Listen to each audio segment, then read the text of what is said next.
Irmãos, o texto da palavra de Deus, no qual nós vamos estar meditando nesta noite, no Evangelho de Marcos, capítulo 6. Abra sua Bíblia, por favor. Evangelho de Marcos, capítulo 6, versos de 1 a 6. Jesus prega em Nazaré e é rejeitado pelos seus. É o título do texto que nós vamos ler aí. Evangelho de Marcos, capítulo 6, versos 1 a 6. Diz-nos o seguinte a palavra de Deus: Tendo Jesus partido dali, foi para a sua terra, e os seus discípulos o acompanharam. Chegando o sábado, passou a ensinar na sinagoga, e muitos, ouvindo, se maravilhavam, dizendo: De onde vêm essas coisas? Que sabedoria é esta que lhe foi dada? E como se fazem tais maravilhas por suas mãos? Não é esse o carpinteiro, filho de Maria, irmão de Tiago, José, Judas e Simão? E não vivem aqui entre nós suas irmãs? E escandalizavam-se nele. Jesus, porém, lhes disse: Não há profeta sem honra, senão na sua terra, entre os seus parentes e na sua casa. Não pôde fazer ali nenhum milagre, senão curar uns poucos enfermos, impondo-lhes as mãos. Admirou-se da incredulidade deles, contudo percorria as aldeias circunvizinhas a ensinar.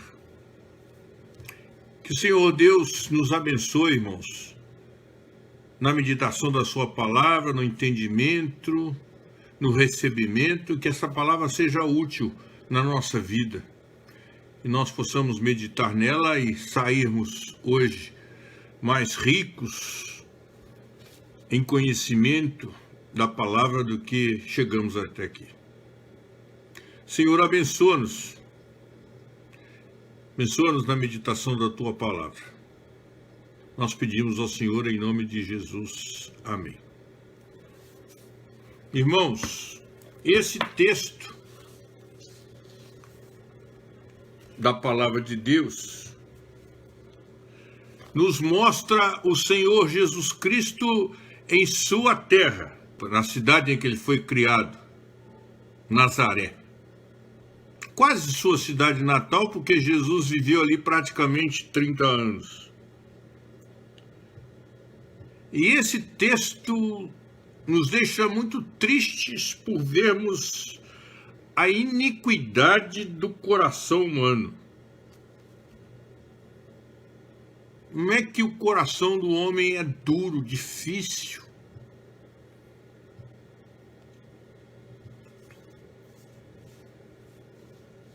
E a gente percebe aqui, a gente vê nesse texto, as pessoas que conviveram com o Senhor Jesus Cristo.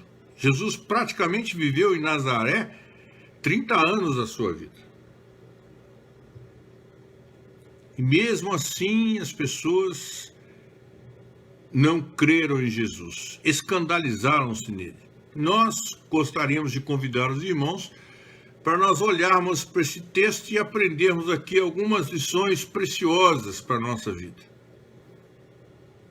A Bíblia foi escrita com esse propósito, de nos ensinar, de nos alertar, de nos mostrar algumas coisas que nós precisamos fazer e algumas coisas que foram feitas que nós não devemos fazer. E a gente sempre deve ler a palavra de Deus, deve meditar na palavra de Deus, não com aquele objetivo assim, o que a Bíblia tem para ensinar para o meu marido aqui? O que a Bíblia tem para ensinar para minha esposa, para os meus filhos, para os meus pais, para o meu vizinho, para outra pessoa? Mas olharmos para a Bíblia no sentido de verificarmos o que ela tem para mim, individualmente para a minha pessoa, para cada um de nós. E que Deus nos abençoe, para que no final de considerarmos toda a tristeza das lições que nós temos nesse texto, de verificarmos a grande iniquidade presente no coração humano, nós possamos aprender coisas muito preciosas para a nossa vida.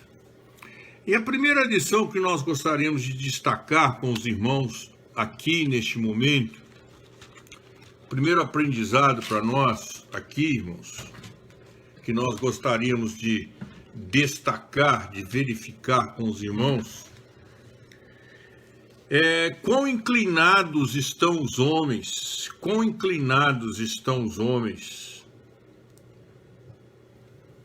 a subestimar aquilo que lhe é familiar, a não dar valor àquilo que é próximo dele, a desvalorizar as coisas ao seu redor. E nós lemos aqui na palavra de Deus que os habitantes da cidade escandalizavam-se com Jesus, ou em Jesus. Não, nós conhecemos os seus irmãos, conhecemos as suas irmãs, sabemos que ele é carpinteiro, que ele mora aqui. Não davam valor àquilo que estava tão próximo. Eles achavam até mesmo inconcebível, inaceitável, que alguém que estava ali tão perto deles por tantos anos, agora deveria ser seguido como um mestre, como senhor do povo.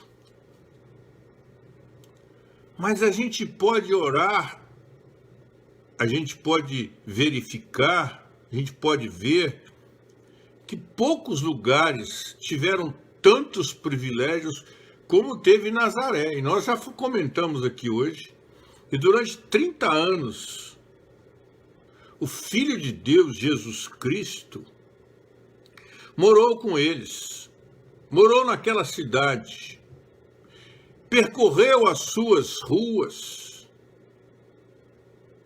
E isto foi, irmãos, durante 30 anos. Jesus viveu ali uma vida perfeita, exemplar, uma vida santa.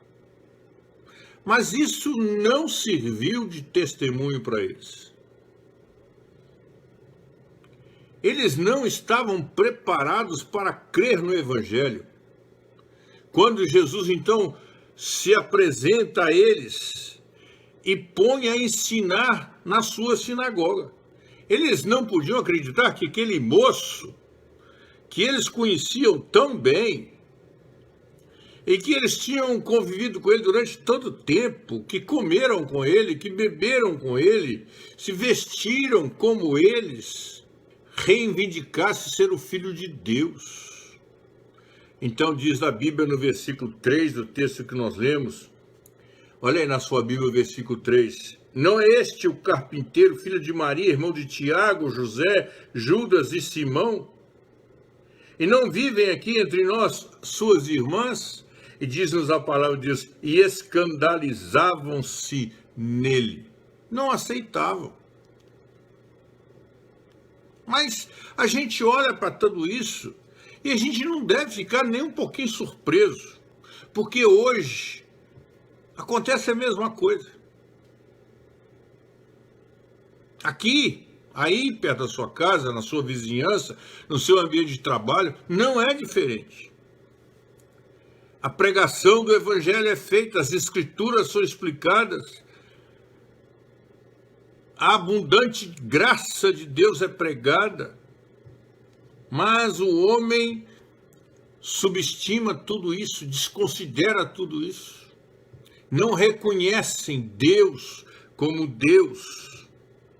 O desprezo por Jesus Cristo, o desprezo por Deus é tremendo. Você prega e as pessoas não se convertem. Você fala e as pessoas fazem ouvido de mercador, não dão valor. Isso aconteceu com Jesus na sua cidade, lá em Nazaré, onde ele viveu aproximadamente 30 anos. E o versículo 4 nos diz aí. Jesus, porém, lhes disse: não há profeta sem honra, senão na sua terra, entre os seus parentes e na sua casa. A gente leva o evangelho, a gente prega o evangelho, a gente anuncia o evangelho, mas não depende de você, não depende de mim. As pessoas rejeitam, e como rejeitam? Riem de nós. Na linguagem de hoje, fazem bullying, chacotas, piadas. Não pode ser. Eu não posso acreditar nesse Jesus sem ambição. Não quer ser presidente da República, não quer ser líder, não quer ter um exército, ele quer servir. Onde é que eu posso acreditar em alguém que diz que melhor é dar do que receber? E o mundo rejeita Jesus, manifesta incredulidade, porque os homens são inclinados a subestimar as coisas que são familiares, coisas simples. Nós queremos coisas complicadas, difíceis, inexplicáveis. É o ser humano, é do ser humano isso. Não há profeta sem honra senão na sua própria casa. Foi o próprio Jesus quem disse isso. E quantas vezes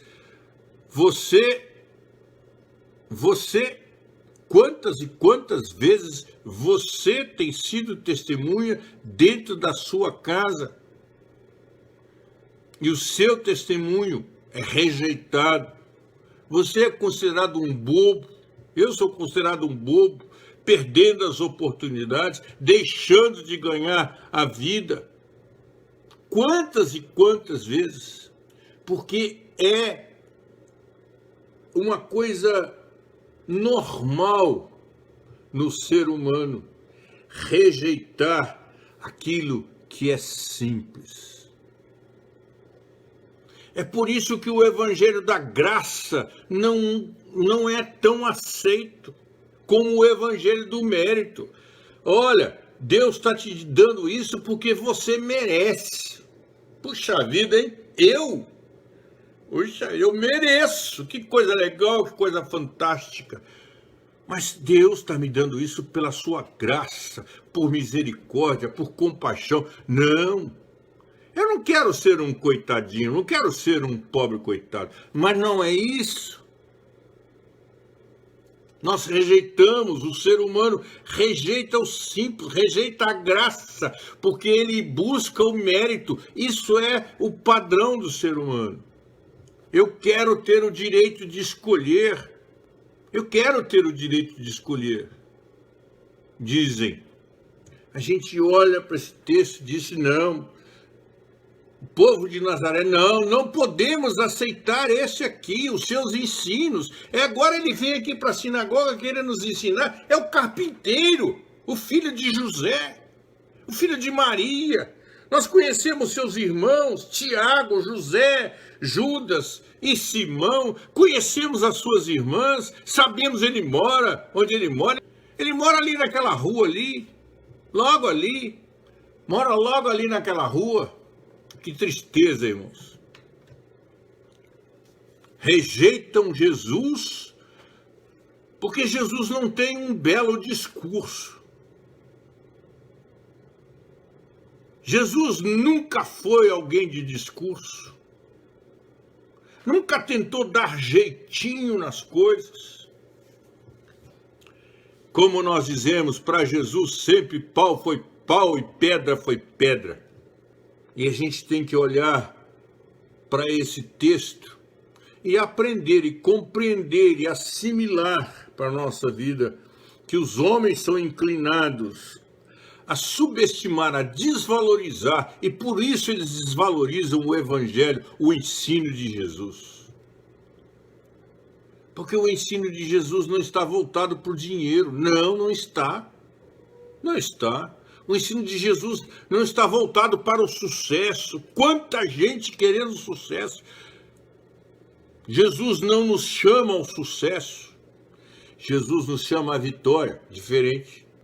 Semana passada eu estava vendo um filme da Segunda Guerra Mundial e um dos soldados disse uma frase que me marcou e me mostrou e me disse a verdade: o importante não é ganhar a batalha, o importante é ganhar a guerra. A vitória é quando a guerra é vencida e não quando a batalha. E o Senhor Jesus Cristo nos chama a vencer a morte, o último dos inimigos. E o Senhor Jesus Cristo nos chama a dar a outra face, a andar a outra milha, a dar a túnica quando nos é pedido a capa, a estender a mão ao que pede.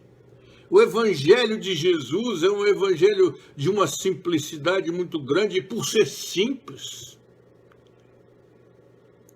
por ser percebível a todo ser humano, independente de raça, independente de cor, independente de posição social, independente de cultura, de formação acadêmica, o Evangelho de Jesus é para o pecador, não é para o bonito, não é para o malhado, não é para o rico, é também para eles, mas é para todos, é para os enfermos, é para os desprezados e abandonados, e isto faz com que os habitantes de Nazaré rejeitem o ensino de Jesus. Mas há uma segunda lição nesse texto que nós precisamos aprender, porque a incredulidade dos moradores de Nazaré sempre se fundamentou na simplicidade do Evangelho. Mas há uma segunda lição para nós aprendermos nesse texto, irmãos, é sobre a humildade de Jesus, a humildade na posição de Jesus, quando ele ocupou e quando ele foi verdadeiramente homem antes de iniciar o seu ministério público. Antes de Jesus iniciar as curas, antes de Jesus iniciar as pregações, as admoestações, o seu ensino, que Jesus amava ensinar, e está aí no versículo 6 do texto que nós lemos: admirou-se da incredulidade deles, contudo percorria as aldeias circunvizinhas a ensinar. Este sempre foi o ministério de Jesus, e antes de Jesus fazer tudo isso, ele foi um simples carpinteiro. Ele não foi um filho de papai, não foi um médico, nem um advogado, nem um engenheiro, nem um juiz, nem um desembargador, não foi vereador, não foi prefeito, nem deputado estadual, nem governador de estado, nem deputado federal, nem senador, nem presidente da república, nem ministro, nem secretário de nada. Jesus Cristo foi simplesmente um carpinteiro, um humilde carpinteiro.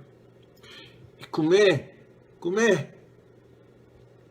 que o povo de Nazaré pode aceitar que um humilde carpinteiro venha se intitular o Filho de Deus e venha querer ensinar na sinagoga? E eles dizem: não é este o carpinteiro? Versículo 3, não está aí na sua Bíblia? Não é este o carpinteiro, filho de Maria? Não é ele? Como é que pode? E essa expressão, não é ele, filho do carpinteiro, só é utilizada pelo nosso irmão Marcos, não é utilizado nem por Mateus, nem por Lucas, que também descrevem este fato. Durante os 30 primeiros anos de sua vida, Jesus Cristo não teve vergonha de trabalhar com as suas próprias mãos. E nisso nós vemos alguma coisa admirável. Pois aquele que criou os céus, a terra, o mar e tudo quanto neles existe, aquele sem o qual nada do que foi feito se fez, o próprio Filho de Deus, assumiu a forma de servo, e do suor do seu rosto comeu o seu pão. Como qualquer trabalhador, em Jesus nos mostra aqui o grande valor do suor do trabalho, porque durante os seus 30 anos de vida, ele trabalhou. É o filho do carpinteiro, ele era carpinteiro, ele trabalhava do suor, e uma profissão com certeza não valorizada, como ainda não é valorizada hoje, e mostrando para nós o seu grande amor, fazendo, conhecendo a nossa própria realidade, um amor que excede todo entendimento, conforme nos diz lá Efésios capítulo 3, versículo 19. Que coisa maravilhosa! Por amor a nós, Jesus Cristo se fez pobre, ele se humilhou no decorrer de toda a sua vida. Ele é o Rei dos Reis, o Senhor dos Senhores, e veio aqui na terra e se fez carpinteiro. E ele foi humilde durante toda a sua vida, também na sua morte, para que por intermédio dele os pecadores pudessem viver e reinar com ele eternamente. E a gente olha para os homens petulantes, orgulhosos, como nós vimos daquele desembargador lá em Santos, estava sem máscara, acho que todo mundo viu.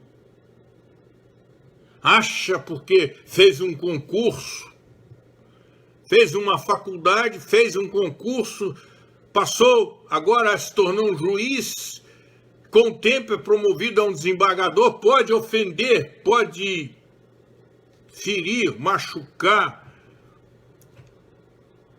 um guarda municipal que está no exercício da sua função. Mas Jesus não fez isso. E quem é esse desembargador perto de Jesus? Você sabe com quem você está falando? Você sabe com quem você está falando? Questionam esses desprovidos de caráter. Mas Jesus não. Jesus não se encheu de empáfia, Jesus não se encheu de orgulho. Jesus nunca foi um pavão.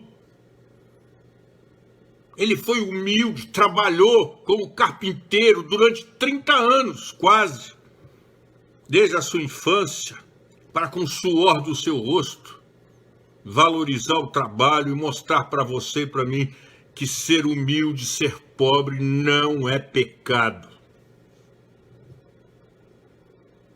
Não há pecado nenhum na pobreza. Nunca devemos ter vergonha de falar que somos pobres. E jamais deveremos desprezar alguém porque é um pobre. Uma pessoa jogada na rua, uma pessoa necessitada que nos pede ajuda. E essa ideia de nós vermos Jesus como carpinteiro, o carpinteiro de Nazaré, deveria julgar fora, julgar por terra, todo altivo pensamento, todo pensamento errado, daqueles que fazem do dinheiro o seu ídolo. O dono do ouro e da prata foi um carpinteiro. Aquele que fez todas as coisas, esse universo maravilhoso no qual nós estamos inseridos, foi um carpinteiro. E nós não poderemos nunca considerar como desonra ocuparmos a mesma posição que foi ocupada pelo Filho de Deus e pelo Salvador do mundo. Nunca, irmãos, nunca tenhamos vergonha de ser o que somos. Sejamos os melhores no que somos. Santos, irrepreensíveis, justos, honestos, como Jesus foi. Isso me faz lembrar uma experiência que eu tive com a Lídia, nossa filha, quando ela era pequenininha, 7 anos talvez. Nós fomos dar uma volta de carro, dar uma passeada aqui por Santa Teresa. E quando nós estávamos saindo de Santa Teresa, a Lídia virou para mim e falou assim: pai, posso comprar uma revista de palavras cruzadas? Eu falei: pode, minha filha. E dei para ela o dinheiro, ela foi lá na banca, comprou a revista, entrou toda feliz no carro, sentou no banco de trás, pegou uma caneta, começou a fazer as suas palavras cruzadas e tinha saído de Santa Teresa, tinha uns 15 quilômetros, 14, 15 quilômetros, que estava fora da cidade. Ela falou: pai, para, aconteceu um problema. Eu falei: que foi, minha filha? O que aconteceu? Pai, a mulher lá na banca me deu o troco errado. Eu falei: minha filha, o que aconteceu? Não lembro bem o valor, mas vamos dizer assim, ela me deu 50 centavos a mais. Falei: minha filha, ela te deu 50 centavos a mais? Você sabia que nós já andamos 14 quilômetros de lá onde nós saímos até aqui? 14 quilômetros, mais ou menos nós gastamos aí 1,5 litro de gasolina. Se nós considerarmos a gasolina a R$4 o litro, só para ficar mais claro, nós já gastamos R$6 para chegarmos até aqui. O que você quer? Pai, eu tenho que voltar lá para devolver. Pois é, já gastamos R$6 para ir lá, para vir até aqui. Vamos gastar mais R$6 para voltarmos lá. E vamos gastar mais R$6 para voltarmos aqui de novo. Vamos gastar R$18 para você devolver 50 centavos. A Lídia olhou para mim, nos seus 7 anos, virou para mim e disse assim: pai, o senhor não me ensinou a ser honesta? Eu não falei nada, irmãos. Coloquei uma marcha no carro e voltei para devolver os 50 centavos. O Senhor Jesus Cristo nunca teve vergonha de devolver 50 centavos. Ele nunca ficou fazendo contas, como às vezes nós fazemos. Eu fiz. Ele nunca teve vergonha de ser o carpinteiro, de ter assumido forma de servo sofredor, que não tinha sequer onde inclinar a sua cabeça. Jesus Cristo, Filho de Deus, o Rei dos Reis, o Senhor dos Senhores, assume. E não agiu como aquele desembargador. Não agiu como aquele homem milionário lá de São Paulo, que agora está sendo processado por um cabo da PM de São Paulo por ofensas morais. Aquele cretino daquele rico estava batendo na mulher, e quem bate na mulher não passa de um cretino. Não tem outra palavra. E a polícia foi chamada. Quando ele chegou lá, chegou a guarnição, um cabo da PM desceu e foi tratar com ele do assunto. Ele começou a ofender o guarda, porque ele tinha dinheiro, porque ele era rico, ele era culto, ele era isso e aquele guarda. Quem é o senhor? Um lixo, uma barata sobre a qual eu posso pisar e matar. Quem é você? Jesus Cristo nunca agiu como essas pessoas. E por isso talvez Jesus Cristo seja tão rejeitado. Porque ele não é assim. Ele é amor. É justiça, é perdão, é consolo, é conforto. E os homens querem riqueza, poder, glória, honra, homenagens, diplomas, reconhecimento, câmeras de televisão. Mas Jesus não. Jesus quer te dar e quer me dar vida abundante, paz, descanso. Mas há uma terceira lição para nós aprendermos nesse texto, irmãos.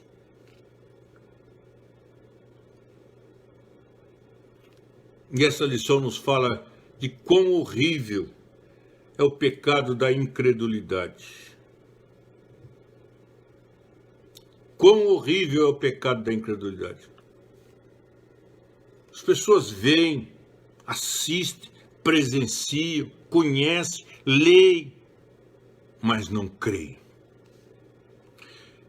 E duas expressões de uma maneira extraordinária foram utilizadas aqui para nos ensinar coisas maravilhosas. Uma delas diz assim, no versículo 5, olha aí. Não pôde fazer ali nenhum milagre. Não pôde fazer ali nenhum milagre. E a outra expressão está no versículo 6. Jesus admirou-se da incredulidade deles. A incredulidade furta, impede os homens de receberem as melhores bênçãos. Você crê? Você crê? Eu creio, nós cremos. A incredulidade é uma miséria. E é tão sério, irmãos, a incredulidade. É uma coisa tão séria que até Jesus ficou admirado da incredulidade deles. Dos seus amigos que habitavam na mesma cidade, na mesma rua, no mesmo local, que o viram crescer, que o viram ser carpinteiro, trabalhar, que nunca o viram pecar, que nunca o viram errar, que nunca o viram blasfemar, que nunca o viram dizer um palavrão. Nunca. Mas não creram. E a incredulidade é uma coisa tão séria, irmãos, que até Jesus se admirou dela. E impediu a cidade de Nazaré, os habitantes da cidade, de verem coisas maravilhosas, de aprenderem coisas maravilhosas dos lábios de Jesus, da vida de Jesus. Deixaram de desfrutar da gostosura de ter ali Jesus vivo com eles, ensinando, curando, fazendo milagres. E a Bíblia diz que Jesus não pôde fazer ali nenhum, a não ser poucos milagres. Poucos enfermos foram curados. Porque a incredulidade deles era terrível. E essa é uma lição que nós devemos aprender. E nós devemos ficar vigilantes. Vigilantes com a nossa vida. Porque nós podemos viver a mesma situação daqueles homens, dos habitantes, daquelas mulheres habitantes ali de Nazaré. 30 anos você está na igreja. E você não consegue ver. E você não consegue acreditar que Jesus pode, que Ele é Deus. Quanta gente que não acredita. Eva e Adão não acreditaram na palavra de Deus. Estava comentando com Marisa ontem ou anteontem sobre o profeta Elias. Homem de Deus. Mas que de uma hora para outra achou que estava sozinho. Só eu fiquei. E a incredulidade é o pecado que lota o inferno. O homem não crê em Deus. E a incredulidade é o pecado mais comum no mundo. Mas na verdade são incrédulos. Não creem na Bíblia como palavra de Deus. Não creem mesmo. Estão aí atrás de tantas e tantas coisas. Novas revelações, profecias. Estão abandonando a Bíblia. Quantos e quantos membros de igrejas evangélicas, cristãs evangélicas, não leem a Bíblia, não falam com Deus, não conhecem a Deus? Quantos dentro da igreja não têm certeza da sua salvação? São incrédulos. A incredulidade é o pecado que mata. E é no coração que reside a fé não é na mente. Por isso eu tenho tido tanta divergência com a fé inteligente. A fé está no coração, não está na mente, não está na inteligência humana. O que torna o ser humano incrédulo, irmão, não é a ausência de evidências. Se procurar na história, Jesus Cristo dividiu a história. Antes de Cristo e depois de Cristo. Se procurar na ciência, grandes, enormes cientistas. Eu me lembro de Louis Pasteur, cientista, que um dia estava debruçado sobre o microscópio lá no laboratório, analisando alguma coisa, e já tinha muito tempo que ele estava lá olhando no microscópio, não tirava os olhos do microscópio, até que um aluno chegou para ele e falou assim: doutor Pasteur, o que está acontecendo? Que o senhor não tira os olhos desse microscópio. E Pasteur olha para aquele moço, levanta os olhos e diz: meu filho, eu estou aqui me deliciando, não me canso de ver a obra da criação de Deus. Esse Pasteur era um crente.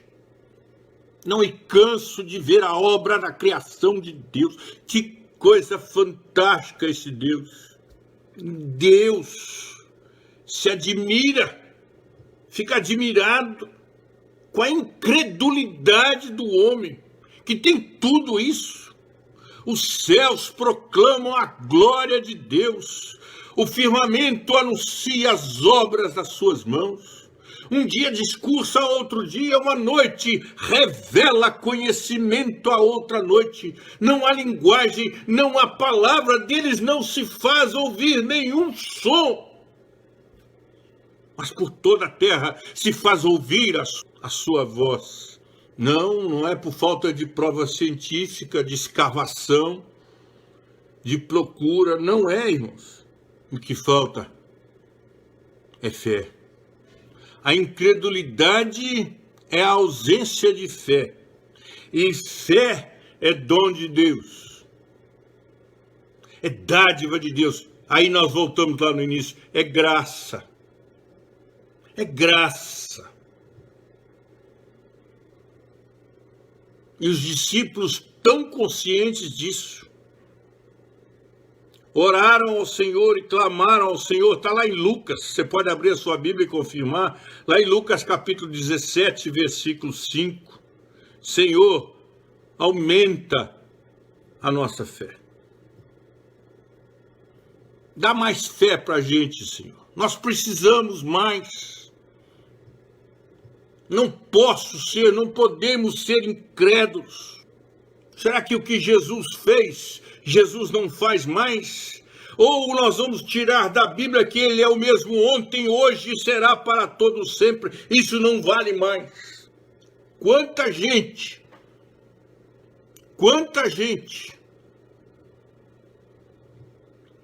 não crê mais que Deus fez o mundo conforme a descrição de Gênesis. Ah, pastor, você não vai querer me convencer que uma baleia engoliu Jonas? Não, nunca. Porque a Bíblia não diz que foi uma baleia. A Bíblia diz que foi um grande peixe. E eu acredito. E isto, irmãos, é resultado da fé. Nós vamos crer ou não crer pela fé. Os habitantes de Nazaré eram homens sem fé, não tinham fé, não receberam essa graça de Deus, não receberam esta bênção, essa maravilhosa bênção de Deus. E Jesus admirou-se da incredulidade deles.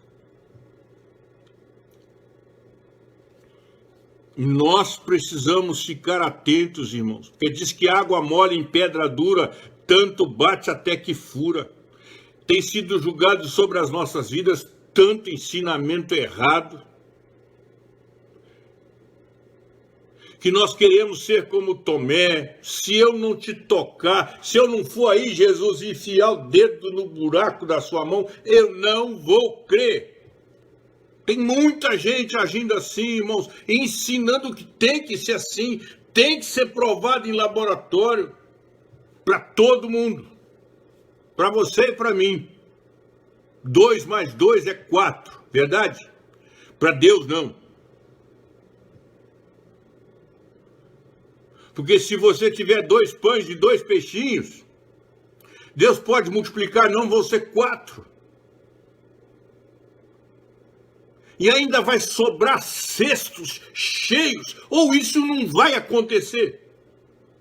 Não acontece na sua casa, na multiplicação do seu salário, mísero salário, ou não acontece na nossa mesa,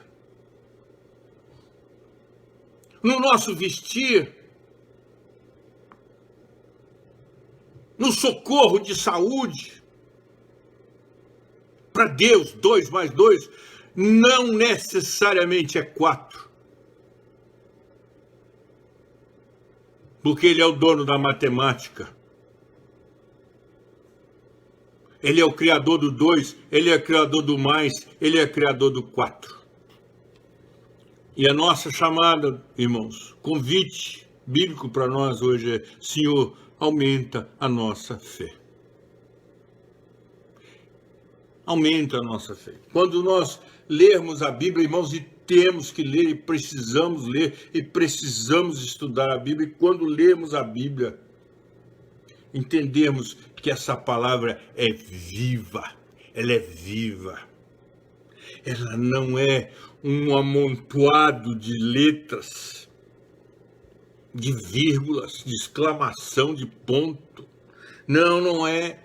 Ela é uma palavra viva, ela é o poder de Deus.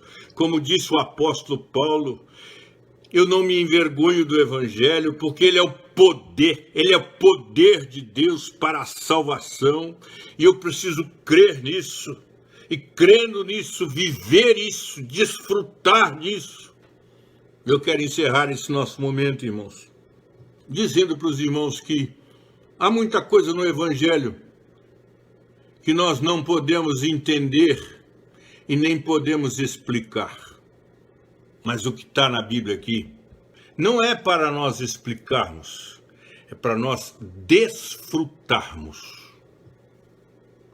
É para nós vivenciarmos, é para nós vivermos, para nós gozarmos das alegrias dos ensinos bíblicos, das correções que a Bíblia tem para a nossa vida. E que assim Deus nos abençoe, irmãos, para que, olhando para esse texto do Evangelho de Marcos, capítulo 6, versículos de 1 a 6, nós assimilemos essas lições maravilhosas para a nossa vida. A primeira delas, que é muito comum ao homem, muito natural no homem, rejeitar as coisas simples, corriqueiras, aquelas coisas que lhe são próximas. O segundo lição que nós vimos é que Jesus se fez humilde, trabalhou como carpinteiro antes do início do seu ministério aqui na terra. E terceiro é que a incredulidade mata, destrói, gera miséria, dor e sofrimento. Mas a fé em Cristo Jesus, a fé em Deus, a fé na palavra de Deus, a fé que é dom de Deus, a fé que não vem de dentro de nós, mas que é colocada dentro de nós pelo Senhor Deus, nos faz ter vida e vida em abundância. Que Deus assim nos abençoe. Amém. Vamos orar? Deus querido, Pai amado, obrigado pela Tua palavra, obrigado por este momento de culto. Te agradecemos, ó Deus, pela Tua igreja, agradecemos pelo Teu povo, que agora, não só aqui neste canal, mas em tantos outros, estão ouvindo a Tua palavra, que está sendo pregada para a glória do Senhor, tantas outras igrejas. Te agradecemos, porque o domingo é um dia especial, o dia do Senhor, e a Tua igreja está reunida, Senhor, mesmo que seja através da internet e no mundo todo. Louvado seja o Teu nome pelo dia do Senhor, o domingo, o dia do Senhor. Dê-nos uma noite de paz, de descanso, de alegrias na Tua presença. E que amanhã, Senhor, quando formos trabalhar, os que forem sair de casa, sejam guardados pelo Senhor. Os que estão no hospital, sejam visitados pelo Teu amor, pela Tua presença. Os que estão chorando pela perda de parentes, de pessoas da família, sejam consolados pelo Senhor. E que nós, ó Deus, sejamos homens e mulheres que são crentes em Cristo Jesus. Muito obrigado por essa noite. Em nome do Senhor Jesus. Amém. E agora, irmãos, que o Senhor nos abençoe e nos guarde. Que o Senhor faça resplandecer a luz do seu rosto sobre nós, irmãos, e tenha misericórdia de nós. Que a graça do nosso Senhor e Salvador Jesus Cristo, o amor de Deus, a comunhão e a consolação do Deus Espírito Santo esteja sobre nós, irmãos, sobre os nossos lares, sobre todo o povo de Deus espalhado em toda a face da terra, hoje e para todos sempre. Amém. Amém, irmãos. Que Deus nos abençoe.